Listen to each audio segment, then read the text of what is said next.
ऐसे सवालों को कैसे सॉल्व करना है, तो आपको ध्यान रखना है कि सबसे पहले हम देखें कि यहाँ पर किसी की वैल्यू समान तो नहीं दिख रही। तो हमने देखा कि यहाँ दोनों में अगर देखें संख्याओं में, तो बी की वैल्यू क्या आ रही थी, समान आ रही थी। यहाँ पर भी 3 वैल्यू दे रखी थी बी की, और यहाँ पर भी आपका क्या दे रखा था, 3 दे रखा था।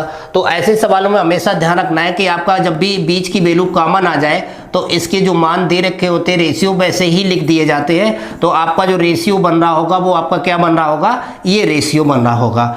आपसे उसने पूछा है a प्लस बी, तो a प्लस बी दोनों को जोड़ देंगे तो मेरा कितना बन रहा है, 5 बन रहा है। फिर कह रहा है b प्लस सी, तो इन दोनों को जोड़ेंगे तो मेरा कितना बनेगा, तो आपका 10 बन रहा होगा। अब आप इसको फिर उसने कहा c प्लस ए, 7 में 2 जोड़ देंगे तो मेरा कितना बन रहा होगा, 9 बन रहा होगा। अगर अब आप देखें इनका जो रेशियो दे रखा है वो कितना बना, 5:10:9 का रेशियो आया, जो कि आपके ऑप्शन किस में दिख रहा है, वो आपके बी ऑप्शन में दिख रहा है। वही इस सवाल का आंसर